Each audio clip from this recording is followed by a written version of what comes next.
the morning does not begin with steam. There is no tiled bathroom, no polished mirror fogged by hot water, no comforting scent of soap rising from porcelain. Instead, dawn creeps through a narrow wooden shutter, illuminating a room thick with the stale scent of straw, smoke, and human presence. The air feels used. In 1348 England, freshness is not something you achieve. It is something you attempt to imitate. You wake not to silence, but to layers of life. A rooster somewhere beyond the thin wall. The shuffle of animals beneath the same roof. The cough of someone in the next room. You sit up from a mattress stuffed with straw that may not have been replaced in months. Beneath your feet are rushes scattered across the floor, dry grasses meant to absorb spills, spit, and whatever else life deposits. They too have a history. Weeks of it. There is no shower waiting. No heated water humming behind walls. Instead, there is a wooden basin. The water inside it is cold. Always cold. Heated water requires effort, firewood, time, labor, and unless you are wealthy, you do not waste that effort on bathing. You dip a strip of coarse linen into the basin and wipe your face. Then your hands. Perhaps your neck.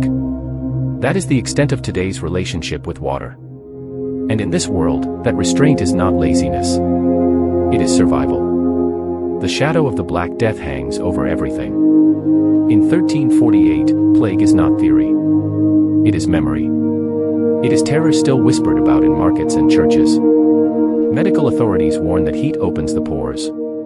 And pores, in medieval understanding, are not harmless biological features. They are doorways. Breaches in the body's fortress walls. Through them, invisible corruption, miasma, can enter. Miasma is not a germ. It is not a bacterium. It is a poisonous vapor believed to float in the air, born from rotting matter and divine punishment. It seeps into flesh and turns blood against itself. To open your pores with hot water is to invite death. A layer of grime becomes something else entirely, not filth, but protection. A natural seal. Dirt is armor. If you are a nobleman, your hygiene strategy relies on fabric rather than water. White linen is your defense system. The belief is firm, linen draws impurities from the skin. Sweat and toxins are wicked away into the fibers. As long as you change your undergarment frequently, you are effectively cleansing yourself without risking exposure to dangerous moisture. A wealthy aristocrat may change his linen shirt several times a day. Crisp white cuffs peeking from beneath velvet sleeves are not merely fashionable, they are a declaration of health and status. It says, I can afford to be clean without bathing. But beneath the layers of silk and brocade, the skin remains untouched by soap. Soap itself exists, but it is harsh, animal fat-based, and rarely used for full body washing. It is more common for laundering cloth than scrubbing skin. The scent that surrounds you is not the freshness of cleanliness, but the heavy mask of perfume. Musk. Rose water. Cloves. Lavender pouches tucked into clothing. These fragrances do not eliminate odor. They wage war against it. And the battlefield is constant. Dental hygiene is another arena of discomfort. There are no toothbrushes lined neatly beside sinks. Instead, you take a cloth and dip it into a mixture that feels more like punishment than care. Crushed herbs. Ground salt. Powdered bone. You scrub your teeth until your gums sting. The goal is not brilliance. It is survival. Tooth pain is common. When decay sets in, there is no gentle dentistry. No sterile instruments. No anesthesia. The cause is believed to be a toothworm, a tiny creature gnawing at the root. The cure. Extraction. The barber surgeon does not specialize in dentistry. He cuts hair, drains abscesses, and occasionally removes limbs. When he pulls your tooth, he does so with iron tools and steady hands. You grip the chair. You scream. The tooth comes free. The infection may or may not follow. A medieval smile is rarely bright. Often incomplete. And always cautious. But personal discomfort pales in comparison to the greater crisis, waste. In castles, sanitation appears sophisticated from a distance. Stone towers rise proudly. Banners wave. But inside the walls, the reality is stark. The garderobe, the castle toilet, is a simple seat carved into stone, positioned over an opening that drops directly down the outer wall into a cesspit or moat below. There is no flush. Only gravity. In summer, the heat activates the scent. The accumulated waste festers beneath the castle walls. Yet this unpleasantness serves an unintended purpose. Noble garments are often hung inside the garderobe chamber. The rising ammonia fumes from human waste act as fumigation. Fleas and moths suffocate. The toilet becomes a pest control system. Ingenuity thrives where comfort does not. In towns and cities like London, the situation grows more severe. The narrow streets are crowded with timber-framed houses leaning precariously toward one another. Population density strains every system. Waste production outpaces disposal. Most households rely on chamber pots, wooden or ceramic containers kept beneath beds. When full, they must be emptied. Sometimes into backyard pits. Sometimes into communal cesspools. And too often, simply into the street. Before tossing the contents from an upper window, one might shout a warning. A brief announcement to those below. But warnings are not always given. And avoidance is not always possible. The gutters run with more than rainwater. Managing this relentless tide of waste falls to a specific group of men, gong farmers. Their work begins when the rest of the city sleeps. Bound by law to operate at night, they descend into cesspits with shovels and buckets, removing accumulated human waste by hand. The job is deadly. The gases produced by decomposing matter can suffocate a man in moments. Some never return from the pits. Those who survive carry the stench with them long after the work is done. Yet without them, cities would drown in their own refuse. Above ground, street cleaners attempt to scrape muck from cobblestones. But their tools are simple, and the waste constant. Animals roam freely, especially pigs. They consume food scraps and organic debris, functioning as living garbage disposals. But they add their own contributions to the filth. Tanners operate vats of urine and animal excrement to cure leather. The sharp chemical odor of their trade mixes with rot and smoke. The result is an atmosphere so heavy travelers describe it as something you feel in your lungs. A medieval city is not merely seen. It is inhaled. And then there is the final, unavoidable question, after relieving oneself, how do you clean? There is no toilet paper. No soft, disposable comfort. The wealthy may use scraps of wool or linen. But most people rely on what nature provides. Moss. Broad leaves. Straw. Hay. Anything within reach. It is rarely gentle. Often insufficient. This absence of sanitation creates a biological cycle that never truly breaks. Hands are not sterilized. Water is not plentiful. Parasites flourish. Intestinal worms are common companions. They live unseen within the body, siphoning nutrients from hosts who already struggle to secure food. Nearly everyone carries them. Energy is scarce. Labor is relentless. And the body fights a quiet internal war. Yet this is not a civilization of ignorance. It is one of adaptation. People understand suffering intimately. They use vinegar to clean surfaces. Alcohol to disinfect wounds. Herbs to ease symptoms. They fight with the knowledge available to them.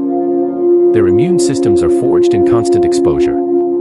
Their resilience is not romantic, it is necessary. To judge them by modern standards is to misunderstand them entirely. They are not filthy because they lack care.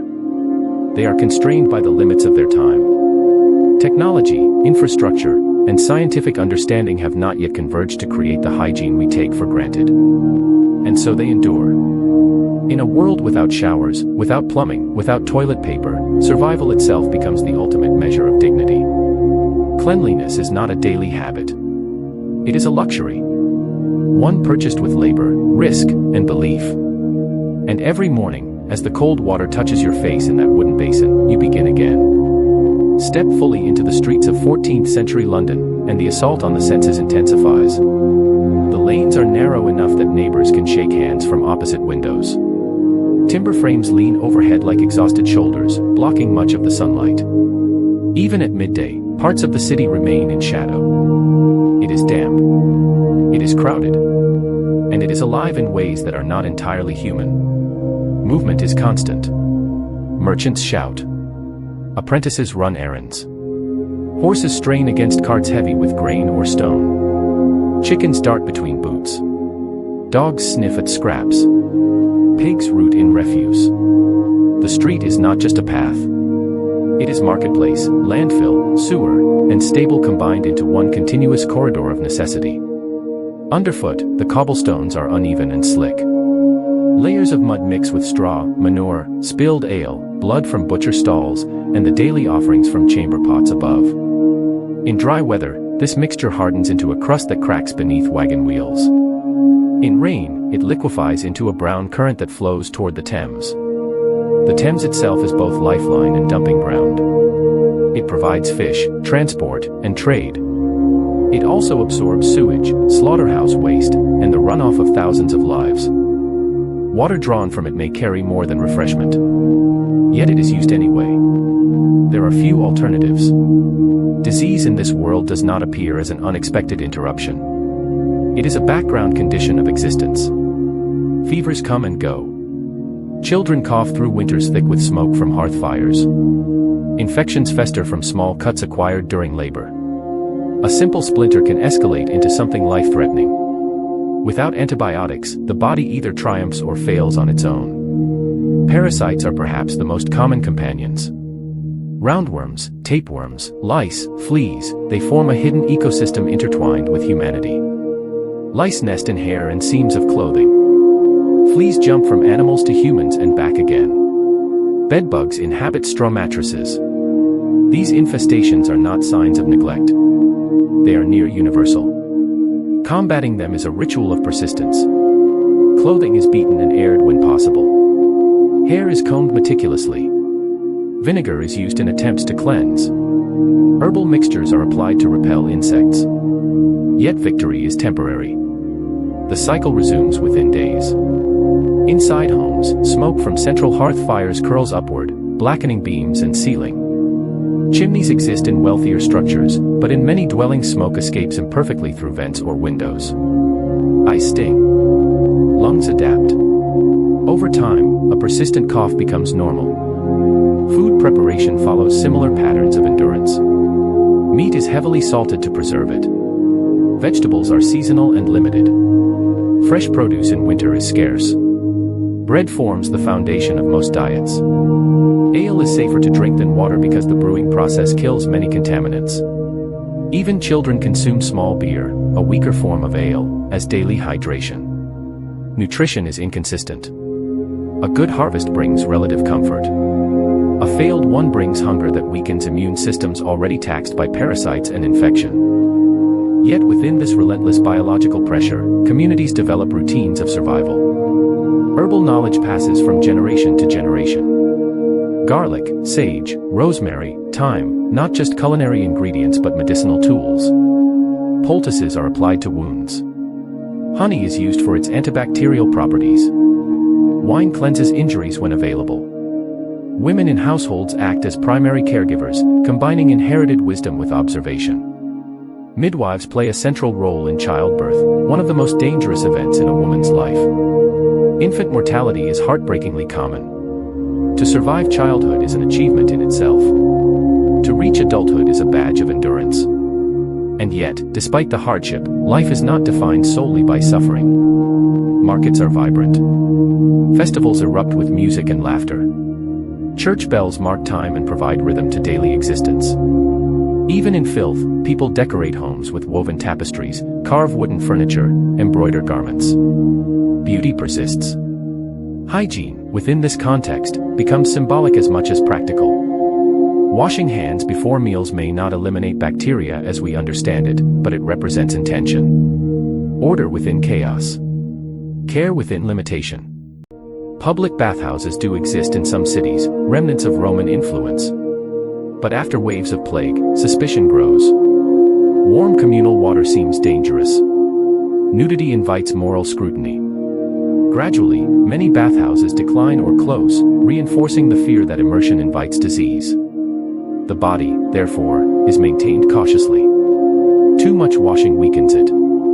Too little invites visible dirt. The balance is psychological as much as physical. Even clothing serves defensive purpose. Multiple layers protect against cold and contamination. Linen undergarments absorb sweat, while outer garments trap warmth. Garments are brushed rather than washed frequently. Full laundering requires labor-intensive boiling and drying that is not feasible daily. Nighttime introduces a different vulnerability. With limited lighting, streets become darker and more hazardous. Waste thrown from windows may not be seen. Criminality increases. Animals roam more freely. The city feels less structured, more primal. And still, dawn comes again. You rise from straw bedding, brush away fleas, wipe your face with cold water, and begin another day. Your body may host worms. Your skin may carry weeks of accumulated oil and dust. Your lungs may inhale smoke and rot. Yet you move forward. Modern observers often frame this era as purely dirty. But dirt is relative. Standards evolve with technology. Without plumbing, sewage systems, soap factories, and germ theory, cleanliness becomes a negotiation rather than a rule. The people of 1348 do not choose discomfort for its own sake. They operate within constraints defined by materials, labor, and belief. To boil large quantities of water daily requires firewood that must be chopped and carried. To build underground sewer systems requires engineering knowledge and centralized infrastructure not yet fully developed. To avoid parasites entirely requires an understanding of microscopic organisms that science has not yet uncovered. So they adapt in the ways available to them. Perfume masks odor. Linen absorbs sweat. Vinegar cleans surfaces. Herbs repel insects. Waste is removed at night by men willing to risk suffocation for wages. Pigs recycle scraps. Wells provide water that is safer than rivers when maintained. It is imperfect, often brutal, but it functions just enough. And within that just enough lies extraordinary resilience. Their immune systems, constantly challenged, develop robustness unfamiliar to many modern bodies. Exposure builds tolerance. What might hospitalize someone today may have been endured then through necessity. This does not mean they are invincible. Plague still devastates. Famine still kills. But daily survival sharpens endurance. Imagine living every moment aware that illness could strike without warning. That infection from a minor wound could escalate fatally. That parasites are part of normal existence. It fosters a mindset grounded in acceptance of uncertainty. Death is visible, not hidden behind hospital curtains. It is encountered in streets, in homes, in churchyards. And because of this, life is approached differently. Community bonds strengthen. Faith deepens. Ritual matters. Hygiene, in this world, is not a spa ritual. It is a battlefield strategy. One fought with cloth, herbs, smoke, and hope. And through all of it, dignity persists. People mend clothing carefully. They braid hair. They polish boots. They present themselves in the best condition possible under circumstances that challenge every modern comfort. To stand in a medieval street is to understand that civilization is not measured by soap alone. It is measured by persistence. And persistence, in 1348, is everywhere. To truly understand life in 1348, you must set aside the instinct to recoil. You must resist the modern reflex that equates cleanliness with morality and dirt with failure. In the Middle Ages, hygiene was not a lifestyle choice. It was a constant negotiation between belief, labor, and survival. The people of medieval England did not wake each morning content with discomfort. They adapted because they had no other option. Consider the sheer physical labor required for something as simple as a hot bath. Water had to be drawn from a well or river, hauled in heavy buckets. Firewood had to be chopped, dried, and burned. The water heated slowly in iron cauldrons. Then it had to be poured carefully into a tub. For a peasant who worked from dawn until dusk in fields or workshops, this process was not merely inconvenient, it was exhausting. And in a world where energy intake barely matched energy output, every extra task carried a cost. So bathing became occasional, strategic, often seasonal. When great public bathhouses did operate, they were social spaces as much as hygienic ones. But after waves of plague swept through Europe, fear transformed them into suspected breeding grounds of death. Medical theory insisted that hot water softened the skin and opened pathways for corrupted air to enter. The body, once exposed, became vulnerable. In that context, grime felt safer than steam. Even something as simple as soap was a luxury for many. Made from animal fat and lye, it was coarse and primarily used for washing cloth. The idea of scented body wash, moisturizers, and antibacterial cleansers lay centuries in the future. Clean skin, as we define it, was not the priority. Survival was. And yet, cleanliness still mattered. Not in the sterile, germ-free sense, but in presentation. Clothing was brushed and beaten to remove dirt. Hands were rinsed before meals when possible. Nails were trimmed. Hair was combed. These acts signaled self-respect within the limits of available tools. In monasteries and among certain religious communities, stricter routines existed. Monks followed washing rituals before prayer. Structured schedules offered consistency in an otherwise chaotic world. Even in hardship, there were pockets of order. The true paradox of medieval hygiene is this: while infrastructure was primitive, resilience was extraordinary. Constant exposure to bacteria, parasites, and environmental stress forged immune systems capable of enduring conditions that would overwhelm many modern bodies. Children who survived early childhood often developed remarkable hardiness. They lived in microbial environments that trained their immune responses daily. This does not romanticize suffering. Many died young. Life expectancy was low. Infection was a constant threat. But those who endured developed bodies accustomed to challenge. Intestinal worms siphoned nutrients, yes. Lice irritated scalps. Fleas spread disease. Yet people still built cathedrals that soared into the sky. They crafted illuminated manuscripts of breathtaking beauty. They composed music, poetry, and law. Civilization advanced, not in sterile laboratories, but in streets layered with straw and smoke. It is easy to imagine medieval people as unaware of their own conditions. But that is not true. They understood filth. They complained about stench. Laws were passed to regulate waste disposal, even if enforcement was inconsistent. Urban authorities attempted to manage refuse through fines and mandates. The presence of gong farmers proves that sanitation was recognized as necessary, even if methods were crude. The difference lies in scientific understanding. Without knowledge of bacteria or viruses, explanations for illness turn to miasma, divine will, or imbalance of humors. These frameworks shaped behavior. Avoiding hot baths was not ignorance, it was logical within the prevailing theory of disease. And so, a layer of dirt became armor. The absence of toilet paper did not indicate neglect. It reflected material limitations. Moss, leaves, straw, these were practical solutions in agrarian societies. Imperfect, yes. But functional enough to sustain life across centuries. We often measure progress through comfort. Indoor plumbing. Central heating. Antibiotics. Running water at the twist of a handle. And rightly so, these innovations transformed human health dramatically. But comfort is not the same as strength. Medieval resilience was born from confrontation with hardship, not insulation from it. People labored under conditions that would shock modern observers, yet they carved out meaning and structure from biological chaos. They married. They raised children. They traded goods across continents. They governed kingdoms. They debated theology and philosophy while lice crawled in seams of clothing and cesspits filled beneath their streets. Cleanliness, in their world, was aspirational. It signified wealth and effort. A noble's fresh linen shirt spoke of privilege. A peasant's rinsed hands before supper spoke of discipline. Every small act of hygiene required intention. In many ways, the story of medieval sanitation is not about filth at all. It is about adaptation. About the creative ways humans respond when resources are scarce and knowledge incomplete. Look again at the gong farmer descending into a cesspit at midnight. He risks suffocation so the city may function another day. Look at the mother boiling herbs to treat a child's fever. Look at the laborer wiping sweat into linen cloth, believing toxins are being drawn away.